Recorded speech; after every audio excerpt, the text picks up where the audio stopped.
1815년 6월 18일 새벽, 벨기에의 작은 마을 워털루에 먹구름이 드리웠습니다. 전날 밤 내린 폭우로 대지는 진흙탕으로 변했고 공기는 불안과 긴장으로 가득했습니다. 이곳에서 유럽의 운명을 결정짓는 전투가 시작되려 하고 있었습니다. 한쪽에는 불패의 전설 나폴레옹 보나파르트가, 다른 한쪽에는 제7차 대불동맹군이 대치하고 있었습니다. 그 누구도 몰랐습니다. 이 하루가 20년간 유럽을 지배했던 제국의 마지막 날이 될 것이라는 사실을. 나폴레옹, 그 이름만으로도 유럽 전역이 떨었습니다. 코르시카의 가난한 군인 집안에서 태어나 황제의 자리까지 오른 입지전적 인물. 그는 천부적인 군사 전략가였습니다. 아우스터리츠의 승리, 예나의 대첩, 바그람의 영광, 그의 군사적 천재성은 수많은 전투에서 증명되었습니다. 1812년 러시아 원저의 참패와 1814년 퇴위 이후에도 그는 포기하지 않았습니다.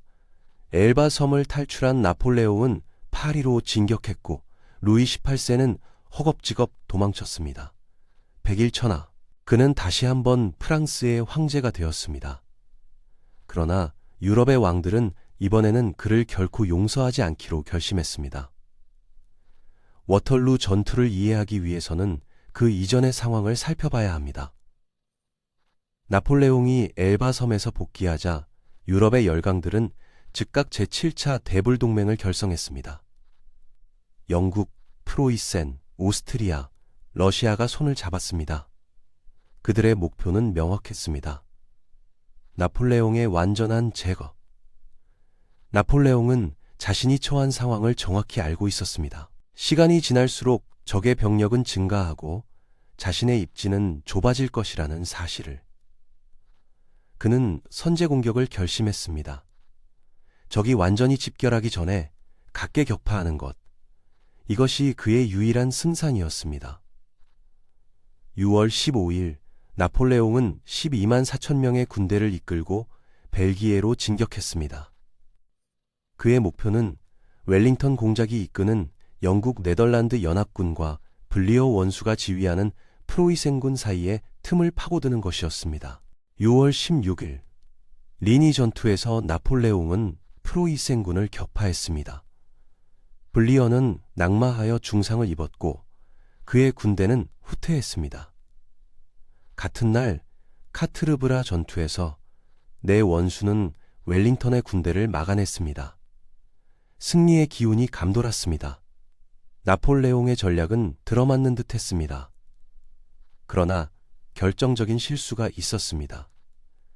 그는 그루시 원수에게 3만 3천의 병력을 주어 프로이센군을 추격하도록 명령했습니다. 이 판단이 훗날 치명적인 결과를 가져올 줄 그는 알지 못했습니다. 6월 18일 새벽, 워털루의 아침이 밝았습니다. 웰링턴 공작은 몽생장 능선의 방어선을 구축했습니다. 그의 병력은 약 6만 8천 명, 나폴레옹의 7만 2천 명과 맞먹는 숫자였습니다. 웰링턴은 신중한 장군이었습니다. 그는 능선의 역사면에 군대를 배치하여 프랑스군의 포격으로부터 병사들을 보호했습니다. 우골목 농가와 라에생트 농가를 방어 거점으로 삼았습니다. 그리고 무엇보다 중요한 것, 그는 블리어의 프로이센군이 올 것이라고 확신하고 있었습니다. 반면 나폴레옹은 자신만만했습니다. 전날 밤의 폭우로 지반이 약해져 아침 공격을 시작할 수 없었지만 그는 여유가 있었습니다. 프로이센군은 멀리 도망쳤다고 생각했고 웰링턴의 군대는 그가 격파할 수 있는 수준이라고 판단했습니다. 오전 11시 30분, 드디어 프랑스군의 공격이 시작되었습니다. 제롬 보나파르트 왕자가 이끄는 부대가 우골목 농가를 공격했습니다. 이것은 견제 공격이었습니다. 웰링턴의 주의를 분산시키기 위한 전술. 그러나 전투는 예상보다 치열해졌습니다. 영국군은 완강하게 저항했고 프랑스군은 계속해서 병력을 투입해야 했습니다.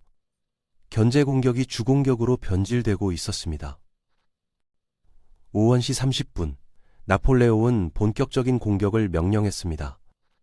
80문의 대포가 일제히 불을 뿜었습니다. 대지가 흔들렸고 연기가 전장을 뒤덮었습니다.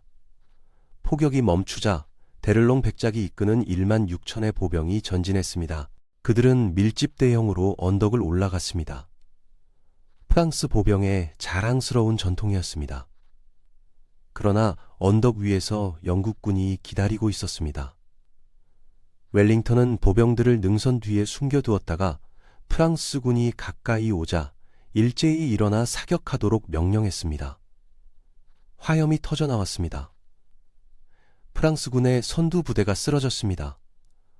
혼란이 발생했고 영국 기병대가 돌격했습니다. 스코틀랜드 근위대와 왕립 기병대가 프랑스 보병대를 돕쳤습니다. 프랑스군은 무너졌습니다. 수천 명이 포로가 되거나 사망했습니다. 그러나 영국 기병대는 승리에 도취되어 너무 깊숙이 추격했습니다. 프랑스 창기병대가 반격했고 영국 기병대는 막대한 손실을 입고 후퇴해야 했습니다.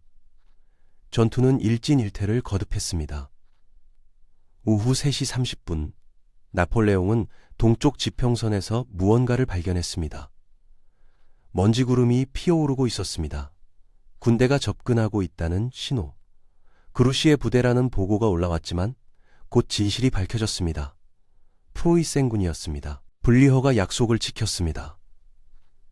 70세의 노장은 낙마의 부상에도 불구하고 군대를 이끌고 워털루로 행군했습니다. 나폴레옹의 얼굴이 굳어졌습니다. 그는 즉시 결단을 내려야 했습니다. 프로이센군이 도착하기 전에 웰링턴을 격파해야 했습니다. 시간이 없었습니다. 그는 내 원수에게 기병대 공격을 명령했습니다. 오후 4시, 프랑스 기병 5,000기가 돌격했습니다. 말발굽 소리가 대지를 울렸고 칼날이 햇빛에 번쩍였습니다. 장엄하고도 두려운 광경이었습니다. 그러나 영국군은 준비되어 있었습니다. 보병들은 방진을 형성했습니다. 네모난 대형으로 모여 총검을 앞으로 향하게 했습니다. 고슴도치처럼. 프랑스 기병대는 이 방진을 뚫지 못했습니다. 그들은 방진 주위를 맴돌며 공격했지만 영국 보병의 집중 사격에 막혔습니다. 기병대가 후퇴하면 영국 포병이 다시 포격을 가했습니다. 기병대가 다시 돌격하면 보병이 방진을 형성했습니다. 이 악수만이 반복되었습니다. 2시간 동안 12차례의 돌격이 있었습니다. 프랑스 기병대는 영웅적으로 싸웠지만 정과는 미미했습니다. 귀중한 시간과 병력만 소모되고 있었습니다. 그 사이 전장의 동쪽에서는 또 다른 전투가 벌어지고 있었습니다. 프로이센군의 선봉이 도착했고 플랑스누아 마을을 공격했습니다. 나폴레옹은 어쩔 수 없이 귀중한 근위대 일부를 동쪽으로 보내야 했습니다. 그의 예비 병력이 줄어들고 있었습니다. 시간은 그의 편이 아니었습니다. 매 순간 프로이센군의 병력은 증가했습니다. 블리허는 5만 명의 군대를 이끌고 있었고 그들은 계속해서 전장에 도착하고 있었습니다. 나폴레옹은 압박감을 느꼈을 것입니다.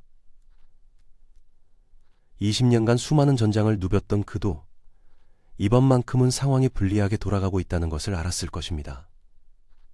오후 6시 30분, 나폴레옹은 마지막 승부수를 던졌습니다. 그의 최정예 부대 황제 근위를 투입하기로 결정했습니다. 이들은 프랑스군의 상징이자 자랑이었습니다. 단 한 번도 패한 적이 없는 불패의 군단, 그들이 움직이기 시작했습니다. 5,000명의 근위대가 완벽한 대형을 유지하며 언덕을 향해 전진했습니다. 북소리가 울렸고 그들의 행진은 의연했습니다. 영국군 진지에 긴장이 흘렀습니다. 근위대의 명성을 모르는 자가 없었습니다. 웰링턴은 직접 최전방으로 나갔습니다. 그는 근위대 보병들을 능선 뒤에 엎드려 기다리게 했습니다. 근위대가 언덕 정상에 거의 도달했을 때 웰링턴이 외쳤습니다. 일어나라. 근위대여. 영국 근위대가 일어나 일제 사격을 가했습니다. 40m 거리에서 1,500정의 총이 불을 뿜었습니다. 프랑스 근위대의 선두 대열이 무너졌습니다. 그들은 흔들렸지만 후퇴하지 않았습니다. 다시 대형을 정비하고 전진했습니다. 그러나 영국군의 공격은 멈추지 않았습니다. 측면에서 영국 근위대가 사격을 가했고 기병대가 돌격했습니다. 프랑스 근위대는 버텼지만 손실은 막대했습니다. 그리고 마침내 역사상 처음으로 황제 근위대가 후퇴하기 시작했습니다. 불가능한 일이 일어났습니다. 근위대가 패배한 것입니다. 근위대가 물러난다. 이 외침이 프랑스군 전체에 퍼졌습니다. 공황이 시작되었습니다. 근위대조조차 막지 못한다면 이 전투는 끝난 것이나 다름없었습니다. 사기가 무너졌습니다. 웰링턴은 이 순간을 놓치지 않았습니다. 그는 모자를 머리 위로 높이 들어올리며 전군 돌격을 명령했습니다. 영국, 네덜란드 연합군 전체가 전진하기 시작했습니다. 동쪽에서는 프로이센군이 맹렬히 공격했습니다. 프랑스군은 사방에서 밀려왔습니다. 조직적인 후퇴는 불가능했습니다. 전투는 패주로 변했습니다. 나폴레옹은 필사적으로 부대를 재정비하려 했지만 이미 늦었습니다. 군대는 통제 불능 상태였습니다. 병사들은 무기를 버리고 도망쳤습니다. 캉브론 장군이 이끄는 근위대 자녀 부대만이 황제를 지키며 질서 있게 후퇴했습니다. 그들에게 항복하라는 외침이 날아왔을 때 캉브론은 저 유명한 대답을 했다고 전해집니다. 근위대는 죽어도 항복하지 않는다. 그들은 끝까지 싸우며 황제를 보호했습니다. 밤이 되자 전투는 끝났습니다. 워털루의 들판은 5만 명의 사상자로 뒤덮였습니다. 프랑스군은 2만 5천의 사상자와 8천의 포로를 잃었습니다. 나폴레옹의 군대는 사실상 괴멸되었습니다. 나폴레옹은 파리로 돌아갔지만 그의 운명은 이미 결정되어 있었습니다. 6월 22일 그는 다시 한번 퇴위했습니다. 이번에는 영국군이 그를 남대서양의 외딴 섬 세인트 헬레나로 유배시켰습니다. 거기서 그는 1821년 5월 5일 쓸쓸히 생을 마감했습니다. 유럽을 호령했던 황제의 마지막은 초라했습니다. 워털루 전투는 단 하루 만에 나폴레옹 시대를 종식시켰습니다. 왜 그는 패배했을까요? 여러 이유가 있습니다.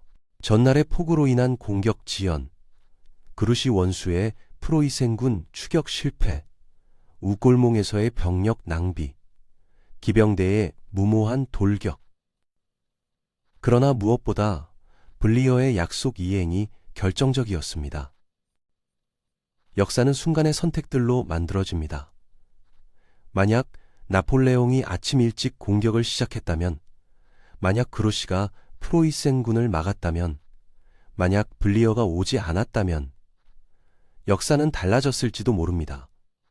그러나 역사의 만약은 없습니다. 워털루는 한 시대의 종말이자 새로운 시대의 시작이었습니다.